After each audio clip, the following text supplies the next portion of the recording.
Israel का भयानक मंजर आया सामने। मिलिट्री के पास रखी है हजारों बॉडी, जिन्हें देखकर पीएम नेतन्याहू भी परेशान। अब तक हमास के संगठन ने इजराइल के कितने लोगों को मार दिया। जो रिपोर्ट अब सामने आई, उस रिपोर्ट को देखकर आपका दिल दहल जाएगा। खबर सुनकर आप हैरान हो जाएंगे कि आखिर हमास के संगठन ने इजराइल के कितने लोगों को मार गिराया। लेकिन अभी तक इस रिपोर्ट को मीडिया में क्यों नहीं चलाया गया। इजराइल का वो मिलिट्री बेस जहां लगा है लाशों का अंबार। फोटो वीडियो वायरल होने के बाद अब पता चल गया कि इजराइल के कितने लोग मारे गए। एक तरफ इजराइल के लोग मारे जा रहे तो दूसरी तरफ फिलिस्तीन के छोटे बच्चे बड़े बुजुर्ग मारे जा रहे। दोनों तरफ खूनी संघर्ष जारी है। सरकारें बेगुनाह लोगों की जान गंवा रही है, लेकिन अभी तक इसका कोई हल नहीं निकला। आखिर कब तक बेगुनाह लोगों की जान जाती रहेगी। इजराइल और फिलिस्तीन के बीच जारी जंग के बीच अब एक बहुत बड़ा खुलासा हुआ, जिसे सुनकर आपके होश उड़ जाएंगे, देखकर आपकी आंखें नम रह जाएंगी। फिलिस्तीन और इजराइल के बीच चल रही जंग में फिलिस्तीन के बेगुनाह और इजराइल के बेगुनाह लोगों की जान जा रही है, लेकिन फिलिस्तीन की सरकार और इजराइल की सरकार इस युद्ध को रोकने का नाम नहीं ले रही। जहां एक तरफ इजराइल के छोटे मासूम बच्चों की मौत हो रही है, तो दूसरी तरफ फिलिस्तीन के कई लोगों की जान जा चुकी है। फिलिस्तीन के मरने वालों की आंकड़ा बहुत ज्यादा है इजराइल से, लेकिन अब जो बड़ा खुलासा हुआ है उसमें साबित हो चुका है कि इजराइल के कई बेगुनाह लोगों की जान जा चुकी है। और एक रिपोर्ट अब सामने आई है।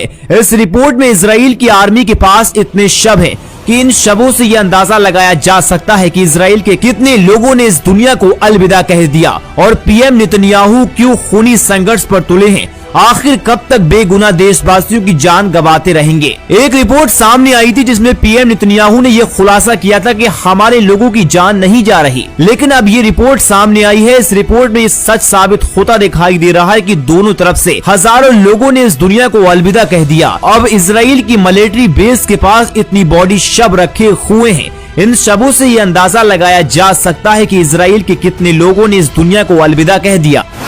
इंडिया टुडे की टीम इजराइल के शूरा मिलिट्री बेस में ग्राउंड जीरो पर है। शूरा इजराइल की उन चंद जगहों में से एक है जहां शिनाख्त के लिए शवों को लाया जा रहा है। यहीं पर इन शवों की तस्वीरें और वीडियो रिकॉर्डिंग की जा रही है। लाशों को साफ कर उन्हें अंतिम यात्रा के लिए तैयार किया जा रहा है। शूरा मिलिट्री बेस में बड़े कंटेनर में शवों को रखा गया। अभी भी 1000 से अधिक शव इन कंटेनर्स में मौजूद हैं। इससे पहले एपी ने सेना के एक डॉक्टर के हवाले से बताया था कि अधिकतर मामलों में डीएनए या डेंटल रिकॉर्ड के जरिए शवों की पहचान की जाती है। शून्य ट्रकों में भरकर शव यहाँ लाए जा रहे हैं। इनमें पूरे के पूरे परिवार के शव होते हैं।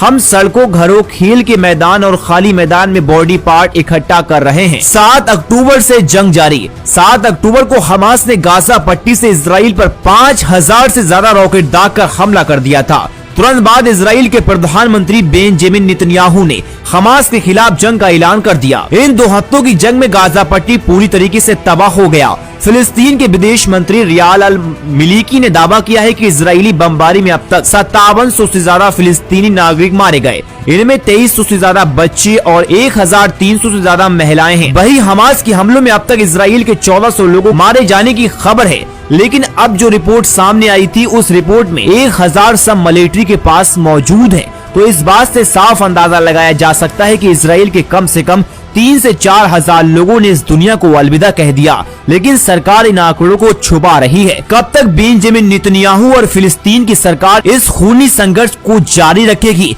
कब तक बेगुनाह लोगों की जान गंवाते रहेंगे? आखिर कब तक इस युद्ध को जारी रखना इनकी मजबूरी पड़ गई है? क्यों अपने नागरिकों की जान गंवा रही हैं ये सरकारें? ये तो हमें नहीं पता, लेकिन इन बेगुनाह लोगों की जान जाने से हर किसी को दुख हो रहा है, चाहे वो किसी भी कौम या मजहब का हो। लेकिन इन लोगों की जान जा रही तो हर किसी को दुख हो रहा है। आपकी क्या राय इस रिपोर्ट के बारे में हमें कमेंट बॉक्स में जरूर बताएं। और अभी तक आपने हमारे फेसबुक पेज को फॉलो नहीं किया तो पेज को फॉलो करें।